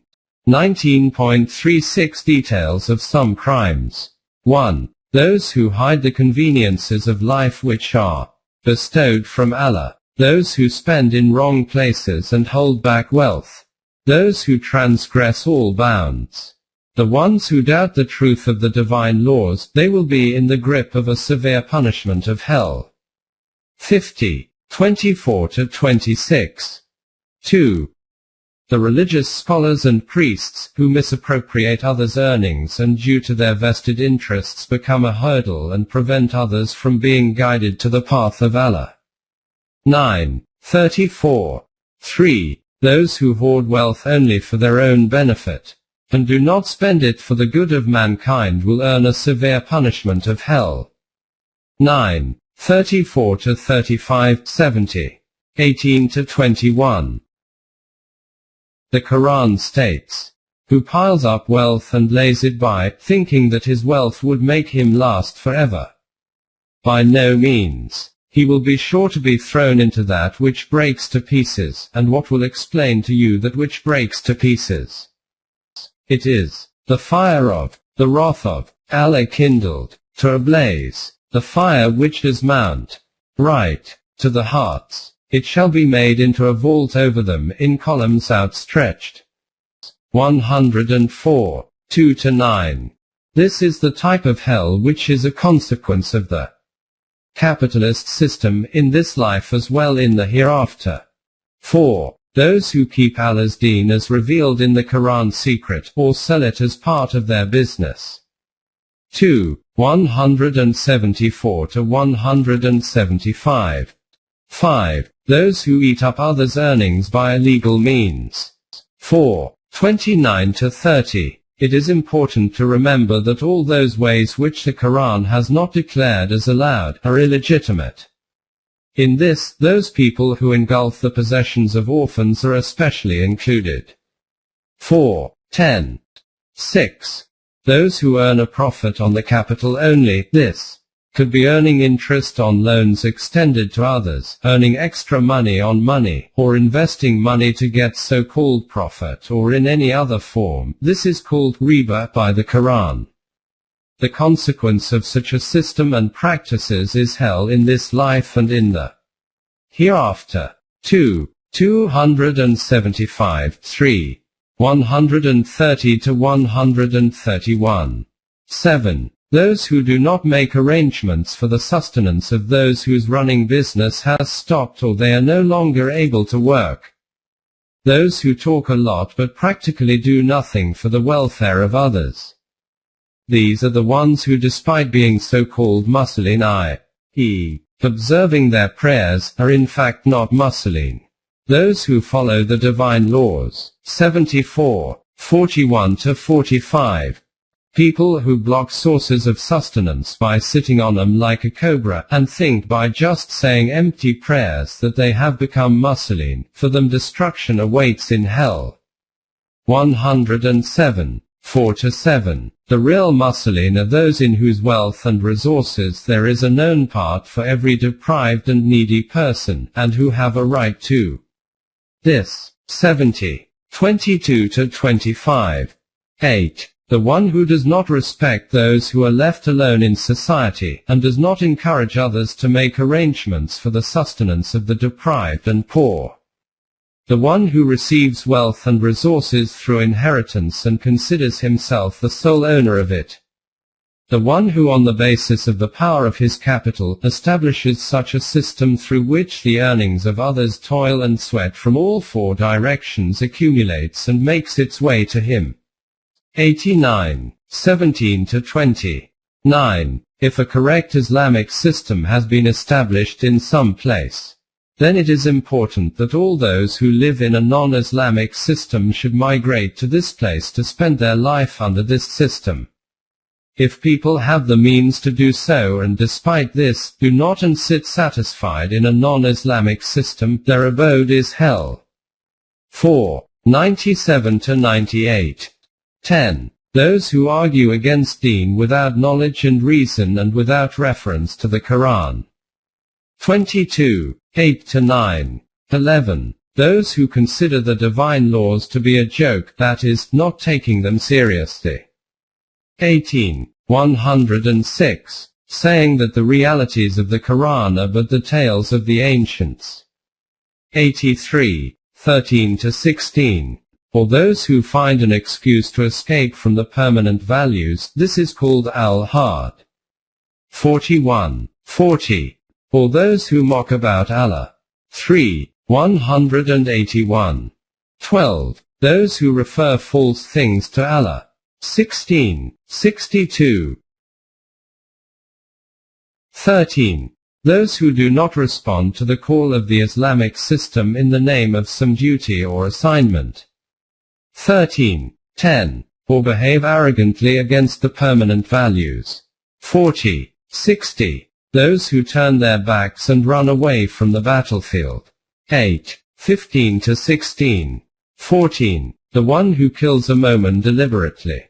4. 93. Even those who cause pain and grief to mu'min men and women. 85. 10-33. 57. Be aware that this is not a complete list of all the crimes which makes these criminals deserve hell as a consequence. This is just a list of a few prominent crimes. For this type of detailed list, a separate volume is required in its own right. As a rule, the Quran has declared that those with righteous deeds will be in paradise while those with evil deeds will be in hell. 27. 90. Both these aspects are referred to throughout the Quran. 19.37. A few specific issues. The Quran has quoted Pharaoh as being the representative of political exploitation, oppression, slavery, and tyranny, and because of this has specially declared both him and his nation to be inhabitants of hell. And further states that he, Pharaoh, while leading his nation, went to hell. 11. 90. He, Pharaoh, has been called leader of those people who invite others to hell.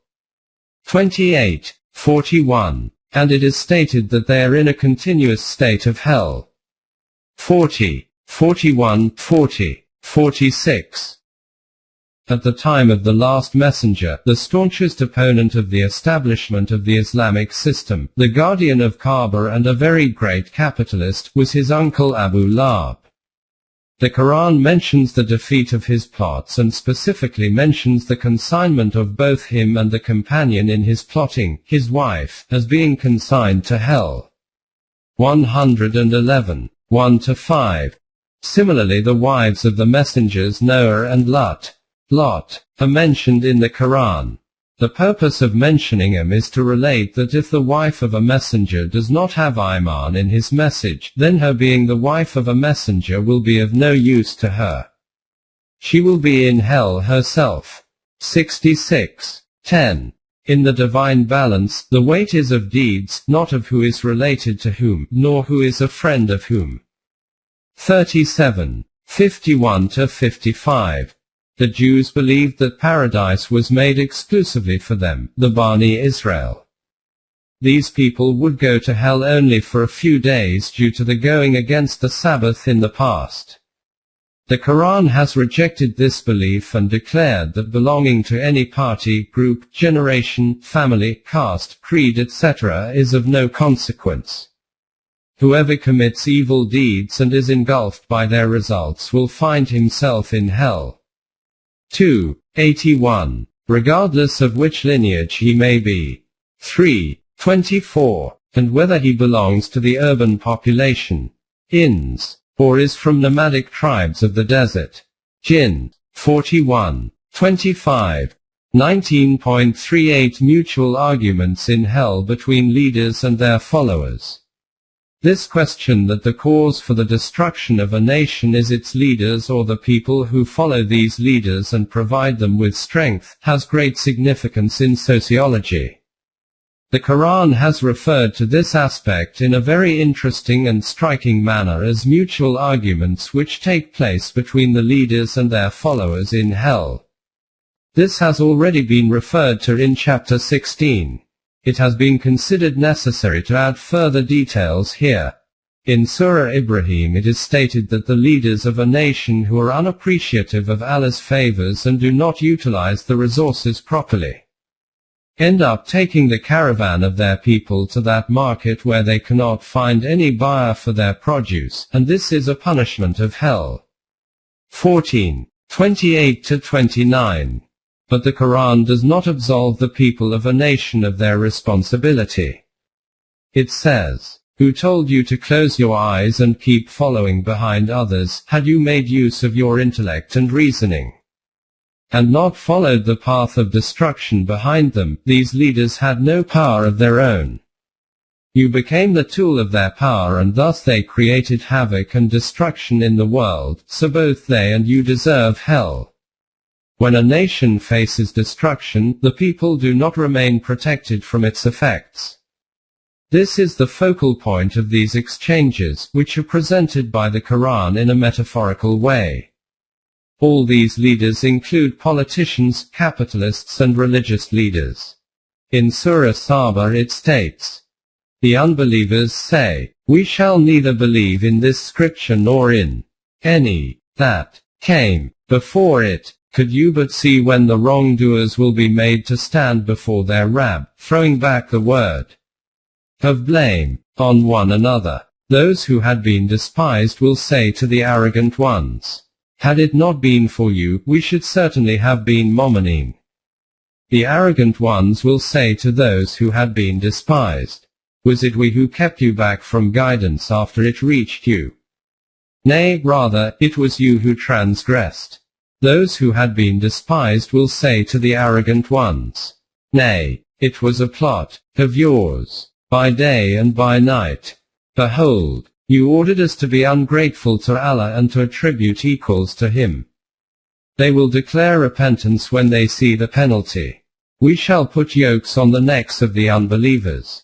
It would only be a requital for their ill deeds. Never did we send a warner to a population, but the wealthy ones among them said, we believe not in the message with which you have been sent." 34:31-33. This excuse of theirs will not be acceptable and they will all be put into hell.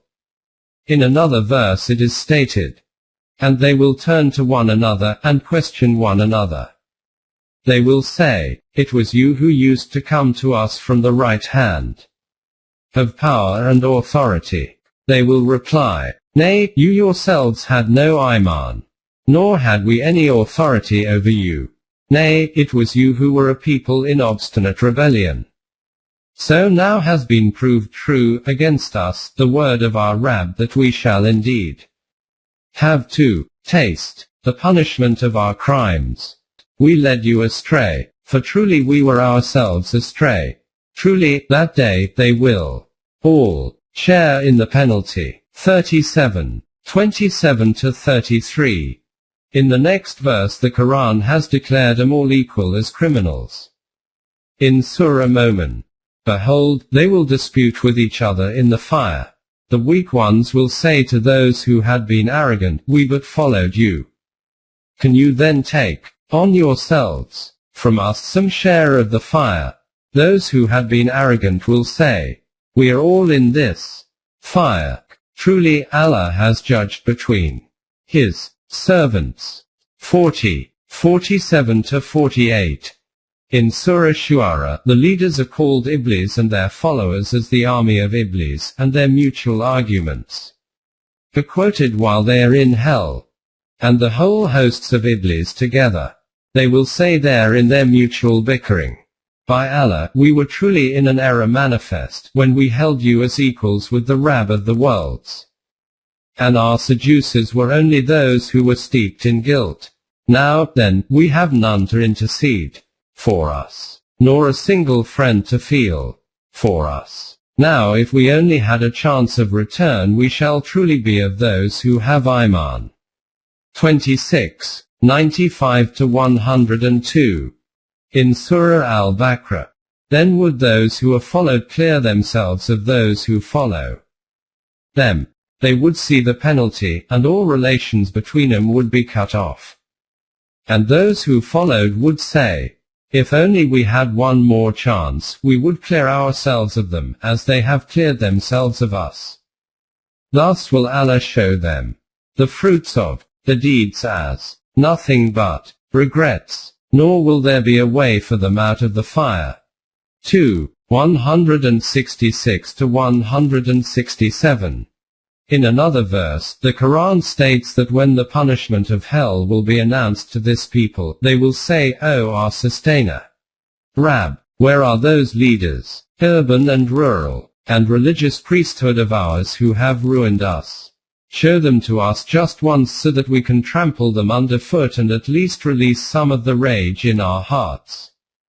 41-29. Over here we have quoted those verses where the leaders and their followers dispute mutually. The Quran also states that in the world nations also copy other nations and adopt wrong paths, and this is referred in Surah Araf. He will say, enter you in the company of the people who passed away before you, men, both urban and nomads, into the fire. Every time a new people enters, it curses its sister people that went before, until they follow each other all into the fire. Says the last about the first, Our Rabb, it is these that misled us. So give them a double penalty in the fire. He will say, doubled for all, but this you do not understand. Then the first will say to the last, see then, no advantage have you over us. So taste you of the penalty for all that you did. 7:38-39. At another place, among the nations entering hell, no nation will be pleased to see another nation, because every nation will accuse another nation, that it was responsible for creating this punishment for it. And in this way, every nation will say to Allah, Our Rabb, the nation which has stirred this fire of hell for us, give it double punishment. 38:59-61. 19.39 Inhabitants of Paradise and Hell, their mutual conversation. In a few verses of the Quran there has also been a mention of the mutual dialogue between the inhabitants of Paradise and Hell.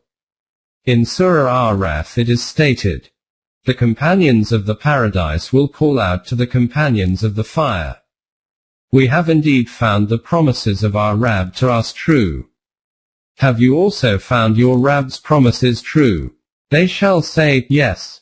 But a crier shall proclaim between them, the condemnation of Allah is on the wrongdoers. Those who would hinder men from the path of Allah and would seek in it something crooked. They were those who denied the hereafter. Between them shall be a veil, and on the heights will be men who would know everyone by his marks. They will call out to the companions of the paradise, peace on you. They will not have entered, but they will have an assurance thereof. When their eyes shall be turned towards the companions of the fire, they will say, Our Rabb, send us not to the company of the wrongdoers. The men on the heights will call to certain men whom they will know from their marks, saying, Of what profit to you were your hordes and your arrogant ways? Behold, are these not the men whom you swore that Allah with His mercy would never bless? Enter you the paradise. No fear shall be on you, nor shall you grieve. The companions of the fire will call to the companions of the paradise. Pour down to us water or anything that Allah does provide for your sustenance. They will say, Both these things have Allah forbidden to those who rejected Him, such as took the deen to be mere amusement and play, and were deceived by the life of the world. That day shall we forget them as they forgot the meeting of this day of theirs, and as they were wont to reject our signs. 7. 44-51. In Surah Hadid, the hypocrites will call to the inhabitants of paradise and will ask. One day will the hypocrites men and women say to the Mu'mineen, Wait for us, let us borrow a light from your light. It will be said, Turn you back to your previous life, then seek a light where you can. So a wall will be put up betwixt them, with a gate therein. Within it will be mercy throughout, and without it, all alongside, will be punishment. Those without will call out, Were we not with you? The others will reply, True, but you led yourselves into temptation. You looked forward to our ruin. You doubted Allah's promise, and your false desires deceived you, until there issued the command of Allah. And the deceiver deceived you in respect of Allah. 57, 13-14. 19.40 Only two categories. The Quran has divided people into two categories only. One category belonging to paradise and one belonging to hell. 47, 7. These two can never be alike. 47, 14-15. The owners of paradise will be very successful and elevated. 59, 20. While the owners of hell will be very unfortunate. 87, 11-12. 19.41 Inhabitants of Araf. Elevated place. As we mentioned above, in the Quran there are only two categories of people, the group belonging to paradise and the other belonging to hell. But in Surah Araf there is mention of the people of Araf. Regarding them, it is commonly said that they are those people about whom a final decision has not yet been reached as to whether they should be sent to paradise or hell. In other words, their case will be pending. According to the Quran, this is not a correct concept. The state of the divine court, law of requital, is not such where a case cannot be decided, and a criminal is kept in suspension, as under the law of requital nothing remains undecided. Araf means an elevated place, therefore, the people of Araf are those among the inhabitants of paradise, who in comparison to the rest will enjoy a higher status. This is that category of inhabitants of paradise who are called al-Sabiqin, foremost, and al-Muqarrabin, very close. 56, 10-11. These people will come forward as witnesses of their respective groups. 4, 41. And this is why it is stated that they will be recognized from their foreheads. 7, 47-49. The people about whom it is stated in 7, 46. That they will not be in paradise yet but they will wish to be there, appears to refer to those people in this life who aspire in their hearts to join the Mu'mineen and the divine system. More details will be provided in the last chapter under Jannat. 19.42 Punishment in hell is forever. There is a commonly held view about hell that it is like a prison where prisoners, criminals, will go to serve their time. Once they have completed their tenure of punishment, then they will be taken out and sent to paradise. Those who do not consider the simile of a jail suitable, say hell is a hospital where sinful patients are sent. When they recover, they are then sent to paradise. In another example, hell is described as being like a laundry, where dirty clothes are washed, and when the dirt is removed and they become clean, they are then sent to the paradise. Whatever the simile, according to the Quran, this very concept is wrong that the inhabitants of hell will at any time ever be able to leave hell and enter paradise. According to Quranic teaching, in this worldly life man is provided with the opportunity that through his righteous conduct he develops his self to such an extent that it is enabled to traverse through to the next evolutionary stages of life. Whichever human self has developed to such an extent will after death be at the next higher plane of life. This has been compared to the life of paradise. The self which has not developed to such an extent will be stopped after death from going forward in the next life. This is compared to a life in hell. In paradise there will be further opportunities for action for the human self to develop further. But in hell there will be no possibility of action, so the question will not arise of being able to redeem one's shortcomings and move forward. For example, like a university in this world, the student who fails his exams is not given another chance. And it is obvious that such a student cannot be promoted to the next class. This is the law of evolution according to which the species which has not developed itself further will remain in the same state of life forever. This law is also applicable to human life. Therefore hell is neither a prison nor a hospital. It is the name of the stoppage in the evolutionary process. This is why it is called Jahim, which means to be stopped. 56. 94. From this it is made clear that Jahannam, hell, is therefore the name of stoppage forever. In the Quran this fact has been referred to in various ways, for example in Surah Nisa. Those who reject and do wrong, Allah will not protect them nor guide them to any way, except the way of hell, to dwell therein forever. And this to Allah is easy. 4. 168 to 169. See also 33, 64 to 65, 41. 28, 72. 23.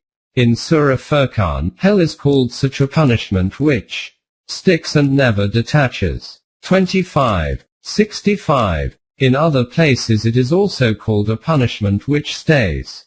39, 40. And a punishment which stays forever. 32, 14, 42, 45. The denizens of hell will acknowledge their wrongdoings and will say, is there a way out of this? 40. 11. They will cry out and say, if we can once be taken out and given an opportunity to work, then you will see what good works we do. 23. 108, 35. 37. The reply will be given, do not talk so much, the time for deeds is gone, and you will now have to live this life of humiliation. 4. 121. In this way, they will find no escape from there. Their wish will be to get out of the fire, but never will they get out therefrom. Their penalty will be one that endures. 5. 37.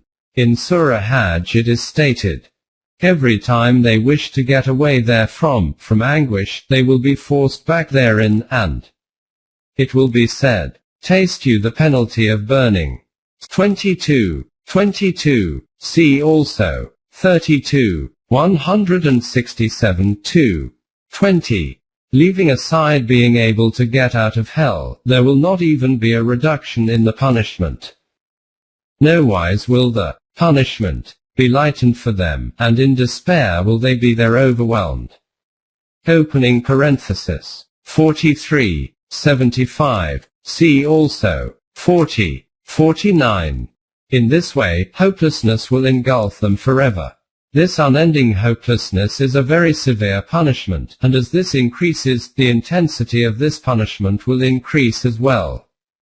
78, 30. Being fed up with this hopelessness, they will wail and say, they will cry, O Malik, would that your Rabb put an end to us.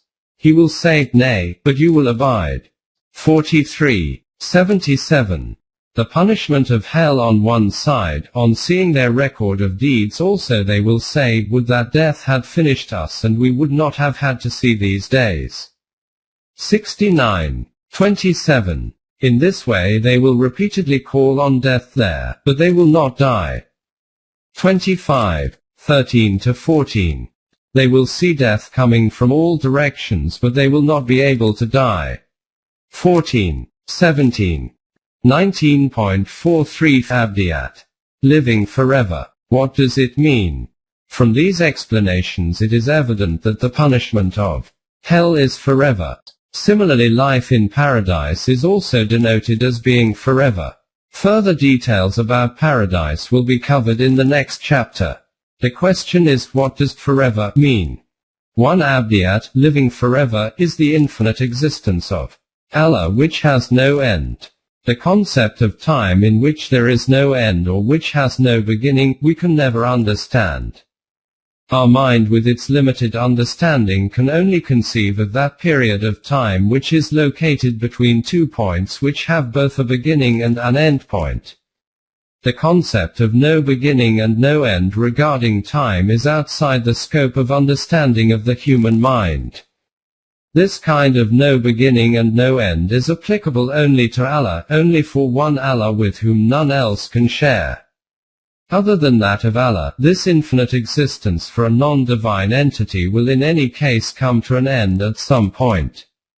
The fine, but very important difference of Abdiyat between divine and non-divine has been defined by a term which describes Allah's infinite existence. This is called Samdiyat. Infinite, and in Allah's Samdiyat none other can be included. Therefore the punishment of hell is not without an end. In the Arabic language and in the Quran itself, the term abada is used to denote a very long time, and the term khalud means something which remains unchanged. The khalud of life in paradise is that it cannot change into hell, and the khalud of life in hell is that it cannot change into paradise. While mentioning the punishment of hell, the terms used are khalud, abd, makim, etc. In a verse it is stated, they will dwell therein for ages. Aqaba. 78. 23. The meaning of aqab, plural of haqab, is a very long time, i.e., they will remain there for a long period. From this the meaning of abdiyat becomes evident. However, it is elaborated even further in Surah Hud. They will dwell therein for all the time that the heavens and the earth endure, except as your sustainer wills. For your sustainer is the sure accomplisher of what he plans. 11. 107. As long as the heavens and earth exist, whatever conclusions we draw, it is clear that the khalud and abdiyat of hell is not infinite like Allah. What the end of this universe will be, what will happen to the inhabitants of hell, even what will be the final destination of those who are in paradise. As the same words are used for paradise.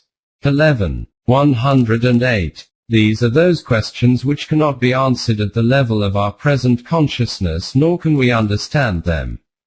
From this it is important to state that this abdiyat is not like Allah's abdiyat.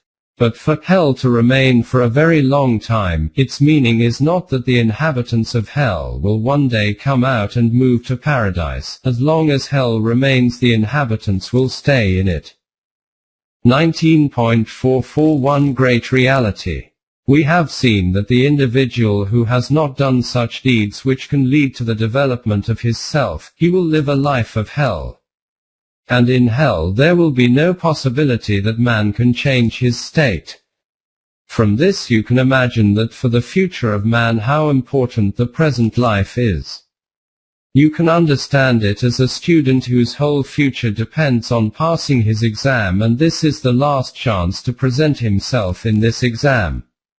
Now consider, if that student wastes even one moment of that year, how much loss he incurs in the long term, i.e., such a loss which can never be redeemed. This is the reason that the Quran, in comparison to the life in the hereafter, has called every convenience of this life as short, and every attraction of this life is declared to be sport and entertainment. If the time in this life is being spent to put the future, including in the hereafter, right, then every breath of this life is more valuable than the life to come, and if the future is being ruined, then the most valuable convenience of this life is inferior to even a particle of sand. Let us once again remind ourselves that this is the only life. We have to decide our future in the hereafter. After this there is no chance. If anyone wastes this opportunity, then he will find himself forever in hell, where there is no chance of release. With this, keep in mind that no individual can know for sure how much worldly life remains to him. Therefore he cannot even say that he has enough time to sort out his future. In this case, if he had wasted some time, it would not greatly matter. The chance is the last one, and there is no knowledge either of when the day for the examination will be announced. This is why the Quran invites us to be quick in the race for protection from your Rabb, and for a paradise whose width is that of the whole of the heavens and of the earth, prepared for the righteous. 3-133. Now let us move on to the subject of paradise.